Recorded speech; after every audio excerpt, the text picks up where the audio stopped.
Do you think that everything has become expensive lately? Like your paycheck just doesn't stretch as far? One trip to the grocery store, and poof, it's gone. It's not your imagination. It's economics at work, and trust me, it's affecting you every single day. From the cost of your morning coffee to the rent you're paying, every price you see is shaped by invisible forces like supply, demand, and inflation. But how many of us stop to think about why?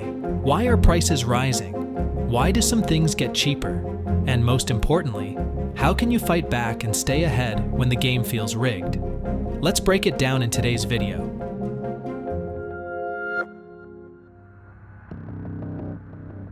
Inflation, or the general rise in prices over time, hits everyone, no matter where you live, but how it feels depends a lot on where you are. In developed nations, many people are feeling the squeeze.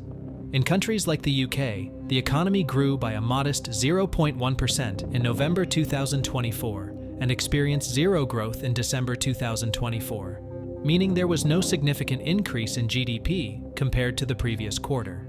The wages went up by 5.2% recently, but it isn't quite a win because of inflation. You may have more money on hand, but you're also paying more to buy something, so it basically cancels out the increment in your salary.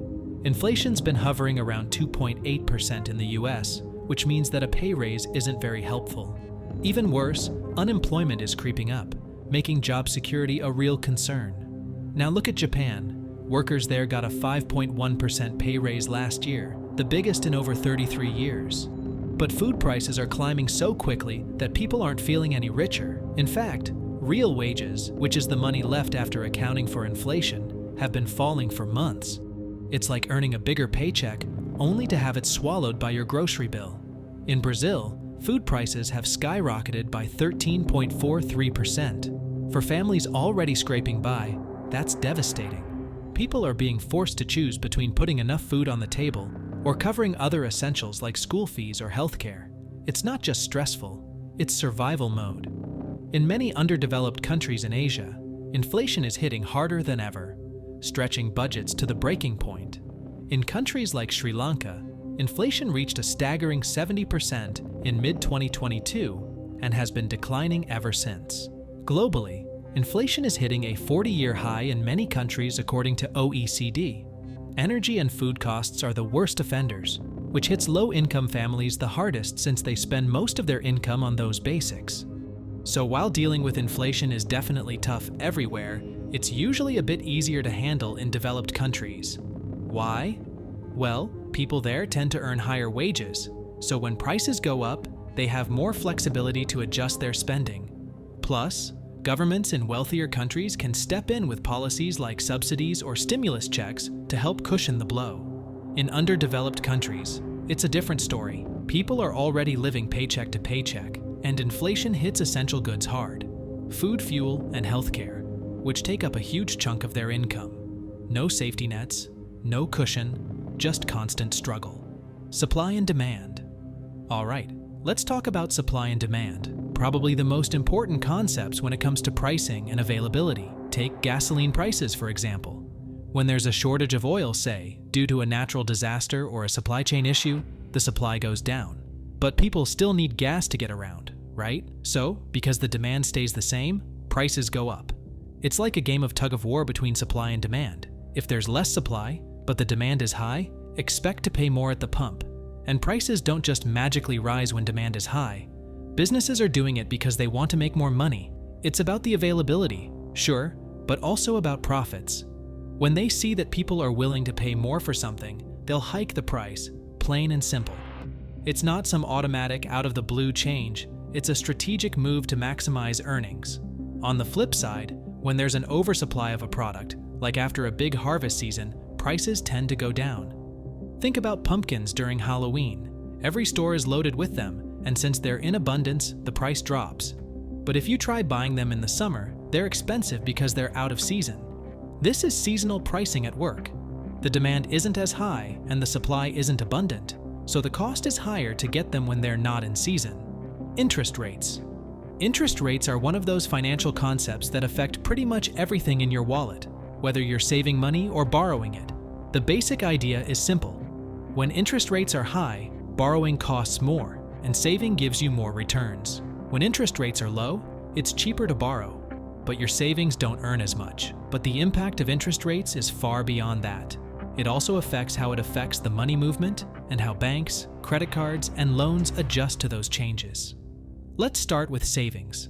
When the Federal Reserve, which controls interest rates in the US, hikes rates, it's a signal that borrowing money is going to get more expensive. So in response, banks often raise their interest rates on savings accounts too. This gives you a bigger return on the money you stash away. For example, if the Federal Reserve raises its key interest rate from 3% to 5%, banks will often follow suit and offer higher interest rates on savings accounts. This means your money will grow faster, which is great for savers. But it's not all sunshine for borrowers. When interest rates rise, credit card debt and loans become more expensive. Credit card companies use a variable interest rate that fluctuates based on the Federal Reserve's decisions. If the Fed raises rates, credit card companies will likely raise the interest rate on your balance. This means if you're carrying a balance from month to month, you're paying more in interest. The average interest rate on credit cards in the US is hovering around 24.3% as of early 2025, which can add up quickly if you're not paying off your full balance every month. That's a big hit to anyone trying to manage their credit card debt. Now let's have a look at loans. Mortgages, car loans, student loans, and anything that requires borrowing a large sum are all affected by interest rates. A mortgage with a fixed interest rate might seem like a stable option, but there are also variable rate mortgages. With these, your interest rate can change over time, which means your monthly payments can increase if interest rates go up. In 2024, the US Federal Reserve raised rates several times to combat inflation, which pushed mortgage rates up as well. At the start of 2025, the average 30-year fixed mortgage rate in the US was around 7% compared to around 3% to 4% a couple of years ago. That's a huge difference, meaning homeowners who bought at the lower rates are now seeing their monthly payments increase if they refinance or take out new loans. So why does the Federal Reserve make these decisions?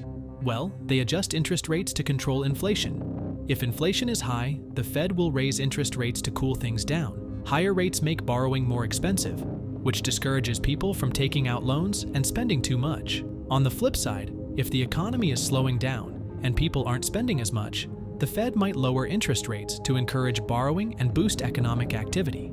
This is why it's important to pay attention to Fed decisions. They directly impact your financial life, from the interest you earn on savings to how much you're paying on your loans. If you're saving, higher rates mean more growth in your bank account. But if you're borrowing or carrying debt, those rates can quickly make things more expensive. Understanding how they move and why can help you make smarter financial decisions. How pricing and inflation affect your spending power. Inflation and pricing are two things nobody can escape. But you know what? Inflation affects more than just how much you pay for stuff at the store. It changes the way you live, your habits, and your whole approach to spending. For example, gas prices. When the fuel rates are high, it's not just more money being spent to get it. Our overall expenses go up too. You start looking for cheaper ways to get around. Maybe even skipping that trip or rethinking a vacation. Suddenly, you're making different choices. Not because you want to, but because you have to. And the worst thing is that it doesn't hit all at once. You might not feel it today, but over time, all those little price increases stack up. You might start cutting back on things like eating out or canceling a subscription just to make sure you don't go over budget. It's those small, unnoticed changes that really sting. On a bigger scale, inflation can disrupt global trade, deepen inequality, and even trigger political instability. Let's see how that works now. First, inflation can create chaos in international trade. When one country's currency loses value due to inflation, its exports might become cheaper for other nations, which sounds good, but at the same time, imports become way pricier. This drives up costs for businesses and consumers at home. For instance, Turkey experienced inflation rates of over 80% in 2022. While its goods became more affordable abroad, local businesses struggled with skyrocketing prices for imported raw materials. This imbalance often leads to a trade deficit and weakens the country's economy in the long run. Inflation also widens the gap between the rich and the poor. Wealthier individuals tend to invest in assets like real estate or stocks, which usually appreciate with inflation. Meanwhile, low-income families, who spend most of their earnings on essentials, are hit the hardest. The rising prices can trigger emotions too, and this means political unrest. When people can't afford essentials like food or fuel, their frustration boils over. Sri Lanka is a prime example. In 2022, the country faced inflation rates of 67.4%, alongside severe shortages of basic goods. This economic turmoil sparked mass protests, leading to the resignation of the president. It was so bad that even basic things like rice and milk powder became unaffordable. Fuel shortages led to miles-long queues, with people waiting days just to get fuel. Power cuts were lasting up to 13 hours, and medical shortages crippled the healthcare system, with families skipping meals to survive. History shows us time and again that economic instability often translates into political instability. So all in all, a rise in living costs is bad for everybody in the long run. Real-world stories and lessons. Inflation affects everyone differently, but many people have faced tough times and come out with valuable lessons. One of the most striking recent examples comes from Venezuela, where hyperinflation has devastated the economy. As of 2018, inflation in Venezuela reached an astronomical 1 million%, and the country was experiencing one of the worst economic crises in modern history. The value of the Venezuelan bolivar dropped so drastically that people would often need a huge stack of bills just to buy everyday items like bread or toilet paper. In 2018, a loaf of bread could cost more than 50 million bolivars, and the price could go up and down within hours. Families had to adapt quickly to survive, with many resorting to bartering goods like food or household items because the bolivar was losing its value too quickly to use for transactions. People started relying on US dollars or cryptocurrencies like Bitcoin to store value, as the local currency was almost useless. Those who had savings found them wiped out overnight, and everyday life became a constant struggle just to secure basic needs. Another example of how inflation can devastate lives comes from Zimbabwe, where hyperinflation reached its peak in the late 2000s. In November 2008, inflation hit a mind-blowing 89.7%, meaning prices were doubling almost every day. The Zimbabwean dollar became so worthless that people were carrying bags of cash just to buy a loaf of bread. Basic necessities were impossible to afford, and many turned to barter or foreign currencies, like the US dollar, to make transactions. The government tried printing more money to pay off debts, but it only made inflation worse, and the country's economy collapsed. Families had to sell whatever they could, from their homes to their clothes, to survive. Looking back at Germany after World War I, we can see another historical lesson in hyperinflation. In the early 1920s, the German mark lost its value so quickly that people were using wheelbarrows full of paper money just to buy bread. The government printed more money to try to pay off war debts, but it only made things worse. Prices doubled every few days, and the middle class saw their life savings disappear. This event led to massive social unrest and set the stage for political upheaval. Government policies and their role in fighting inflation. So, how do governments tackle this inflation problem? Think of central banks, like the US Federal Reserve, as the economy's thermostat. When inflation heats up, they cool things down by raising interest rates. This move makes borrowing more expensive, which can slow down spending and investment, helping to bring prices back in line. For instance, in the early 1980s, the Federal Reserve jacked up interest rates to combat soaring inflation, leading to a slowdown but eventually stabilizing prices. Governments also have their own toolkit, known as fiscal policy. This includes things like stimulus packages, subsidies, and tax cuts. During economic downturns, they might pump money into the economy to boost spending. However, if they overdo it, it can lead to too much money chasing too few goods, fueling inflation. How to adjust the personal budget. So what can you do to keep your boat afloat when the prices of everything go out of budget? Number 1, track your spending regularly. The first thing you need to do is to track what you are spending. There are tons of apps that you can download like YNAB, Mint, and Quick and Simplify. They automatically track every dollar you spend. You can check your transactions weekly and look for patterns, like how much you're spending on coffee or takeout. Use this info to set daily or weekly spending limits. Even jotting expenses down in your phone's notes app works. Number 2, prioritize needs over wants. When prices go up, focus on essentials like rent, groceries, utilities, and gas first. Make a list of your monthly expenses and rank them. Anything at the bottom, like subscriptions or takeout, can wait. We can access recipes online, and you can cook as good as takeout meals at home now. If you're grocery shopping, meal plan around affordable staples like rice, beans, and seasonal veggies. And remember, cutting back on wants doesn't mean no fun. It just means finding cheaper alternatives, like hosting movie nights at home instead of hitting the theater. Number 3, cut back on non-essential expenses. If you start to notice, We spend tons of money on completely unnecessary items just because they looked cute or your friend bought one. These expenses add up fast, so identify areas to trim. Cut it to once a week and cook more at home. Pasta is cheap and versatile. Is gym membership collecting dust? Try free YouTube workouts or jogging. Cancel unused subscriptions, like that streaming service you rarely watch. Even small swaps, like brewing coffee at home instead of cafe runs, save serious cash. Number 4. Switch to generic or store brands. Now hear me out. Those fancy name brands that are well publicized and famous, half the time, they're no different from the generic stuff, just pricier because of the label. So start small, like swapping your usual cereal or cleaning products for the store brand. You'll save a couple of bucks here and there, and it really adds up. Even medicine and skincare have great generic options. Give it a try. You'll barely notice the difference, except in how much more cash you keep. Number 5. Look for discounts and coupons. Let's be honest, saving money feels amazing. Get into the habit of checking for deals before shopping. Grocery stores often have apps packed with digital coupons like Target's Circle app or Safeway's Just For You. Stack those with sale prices for even bigger savings. Websites like Groupon or apps like Honey find discounts for almost anything, from dining out to online shopping. It might feel like extra effort at first, but trust me, your bank account will thank you. Number 6. Limit high-interest debt. Debt can sneak up on you fast, especially credit cards with those crazy high interest rates. So you should stop relying on them for daily purchases. If you've got balances, start chipping away at the ones with the highest interest. Don't forget to check for balance transfer cards offering 0% APR for a limited time. It's like hitting pause on interest while you pay it down. Small steps, like paying a little extra each month, can make a huge difference. Number 7. Save on transportation. Transportation costs can add up fast, but there are plenty of ways to save. If you drive daily to work or school, try bringing some friends or colleagues together and establish carpooling to split the gas cost. Public transportation is another great option. Monthly passes are often cheaper than daily tickets. For short trips, biking or walking can save money and keep you fit. Try to maintain your car regularly to avoid costly repairs. If possible, combine errands into one trip to save fuel. Small changes like these can make a big difference in cutting down transportation expenses. Number 8. Increase your emergency savings.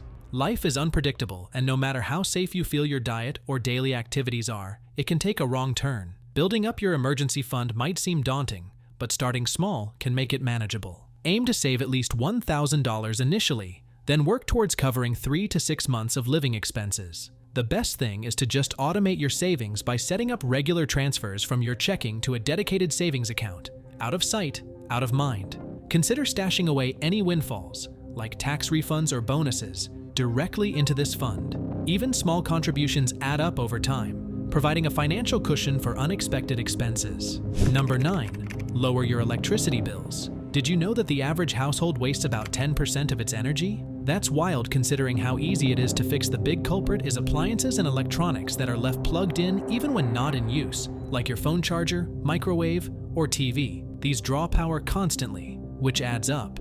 You can start by unplugging things when they're not in use or using a power strip to cut multiple devices at once. Another trick is switching to LED bulbs, which use up to 80% less energy than regular bulbs. Also, replace your air filters regularly, because not hanging or filtering your air filter can lead to higher electricity bills. A clogged filter makes your HVAC system work harder to circulate air. Over time, this increased strain on the system can lead to higher electricity usage and bigger bills. Number 10. Consider additional income streams. And there can never be enough money, so boosting your income can provide extra financial security. You can explore side gigs that align with your skills or interests, such as freelance work, consulting, or selling handmade crafts online. Investing in dividend stocks or rental properties can also generate passive income over time. Plus, you can consider monetizing your hobbies like photography or writing by selling photos to stock image sites or self-publishing an ebook. Diversifying your income sources can help you reach your financial goals faster and provide a buffer against economic uncertainties. So while we can't stay immune to price hikes and inflation, what we can do is stay informed, adapt, and take control where we can. Understand how interest rates and government policies affect your wallet and make smarter choices. Budget wisely, save consistently, and focus on the essentials. Inflation might be beyond your control, but how you respond to it isn't. Small, smart adjustments today can make a huge difference tomorrow. So, keep learning, stay flexible, and make decisions that set you up for long-term success. If you liked the video, hit like, subscribe, and stay tuned for more interesting videos. Thanks for watching, everybody. I'll see you soon in another one.